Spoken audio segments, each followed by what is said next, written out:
Hi guys, आज हम लोग पढ़ने जा रहे हैं थायराइड ग्लैंड। सो थायरॉस मतलब होता है शील्ड और एडिडॉस मतलब होता है फॉर्म। सो ये एक largest endocrine gland of the body है। T3 एंड T4 ये सेक्रेट करता है और कैल्सिटोनिन 3 हार्मोन्स। ओके, इसका वो क्या होता है, रेगुलेट करता है बेसल मेटाबॉलिक रेट, स्टिमुलेट करता है psychosomatic growth of the body and place important role in calcium metabolism. ठीक है, अब इसका कुछ स्पेशल फीचर्स क्या है कि अकेला एंडोक्राइन ग्लैंड है which is superficial in the body और जिसको हम लोग पैल्पेट कर सकते हैं, एसेसिबल होता है। अकेला एंडोक्राइन ग्लैंड है that depends upon the external environment, जैसे आयोडीन रॉ मटेरियल के लिए आयोडीन पर डिपेंड करता है। अकेला एंडोक्राइन ग्लैंड है जो कि डायरेक्टली नहीं पोर करता है अपना हार्मोन ब्लड में, बल्कि इसे स्टोर करके उसके बाद रिलीज करता है जब रिक्वायर होता है।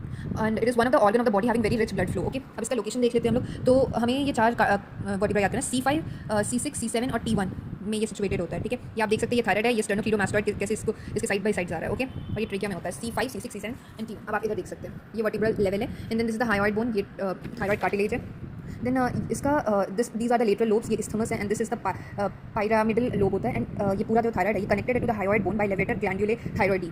ठीक है, देन इसके बाद में पायरामिडल लोब देख लिया हम लोगों ने, लेवेटर ग्लैंडुले थायरॉइडी देख लिया, ये जो है ये फाइब्रोमस्कुलर बैंड है। देन अपवर्ड ओब्लिक लाइन तक एक्सटेंड किया, this is the oblique line जहाँ तक अपवर्ड एक्सटेंड किया हुआ है and downwards towards the fifth या फिर सिक्स्थ ट्रेकियल रिंग। ठीक है, ये फिफ्थ या सिक्स्थ ट्रेकियल रिंग तक है एंड इस्थमस जो है second, third and fourth isthmus ring में आता है।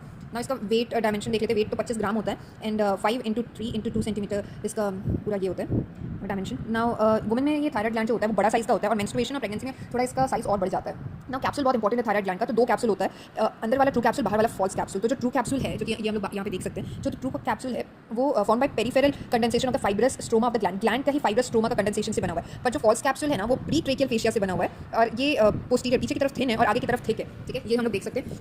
अगर ये हमारा थायराइड ग्लैंड है तो सबसे बाहर हमारा फॉल्स कैप्सूल है, उसके बाद हमारा प्लेन ऑफ क्लीवेज है और उसके बाद हमारा प्लेन ऑफ क्लीवेज जैसे हम लोग सर्जरी करते हैं तो यहाँ से ही निकाल देते हैं, फॉल्स कैप्सूल को नहीं निकालते। देन ये हमारा ट्रू कैप्सूल है, आप देख सकते हैं ट्रू कैप्सूल एंड देन ये हमारा थायराइड ग्लैंड है और इसके अंदर में वेनस प्लेक्सिस है। सो वेनस प्लेक्सिस बहुत ज़्यादा ब्लड सप्लाई रखता है और अगर हम लोग इसको डैमेज करते हैं तो बहुत ब्लीडिंग होगा, हम लोग रोक नहीं पाएंगे, इसलिए हम लोग क्या करते हैं ट्रू कैप्सूल के साथ ही पूरे ग्लैंड को निकाल देते हैं। पर प्रोस्टेट ग्लैंड में अलग होता है, प्रोस्टेट ग्लैंड में जो वेनस प्लेक्सिस होता है ये ट्रू और फॉल्स कैप्सूल के बीच में होता है, तो हम लोग क्या करते हैं ग्लैंड को निकाल देते हैं, ट्रू कैप्सूल फॉल्स कैप्सूल दोनों को छोड़ देते हैं। ठीक है, नाउ ये जो फॉल्स कैप्सूल है ये जो आप बाहर में देख रहे हैं ये प्री ट्रेकियल फेशिया से बना हुआ है और then attach to the oblique line of the thyroid cartilage, oblique line में अटैच्ड है और बॉडी ऑफ हायोइड बोन में, मिड लाइन में। And then on the medial surface thyroid ठीक है, मीडियल सर्फेस में मान लीजिए मीडियल सर्फेस है तो मीडियल सर्फेस में ठीक है और वो फॉर्म कर रहा है सस्पेंसरी लिगामेंट ऑफ बेरी। ठीक है, अब हमारा ये बाकी के स्वेलिंग से, मान लीजिए नेक में कोई स्वेलिंग है उससे हम लोग थायराइड ग्लैंड के स्वेलिंग को कैसे डिफरेंशिएट करेंगे, तो ये डीग्लूटेनेशन के समय ऊपर नीचे होता है तो सस्पेंसरी लिगामेंट ऑफ बेरी से कनेक्टेड होता है इसलिए। नाउ और इसमें लिखा है ना कि समटाइम्स थायराइड का जैसे ट्यूमर होता है तो वो बैकवर्ड एक्सटेंड करता है, तो बैकवर्डली वो पूरा बाहर से नहीं दिखेगा कि वो इतना ज़्यादा कैंसर हो रखा है, बट अंदर से पूरा कंप्रेस कर सकता है। नाउ रिलेशन हम लोग देखते हैं, अभी देखते हैं हम लोग। ये हमारा हो गया, ये हो गया थायराइड ग्लैंड, ये हो गया हमारा ट्रेकिया, ये इसोफेगस हो गया। नाउ ये जो हमारा थायराइड ग्लैंड है आप देख सकते हैं कि कैप्सूल से प्री ट्रेकियल फेशिया से पूरा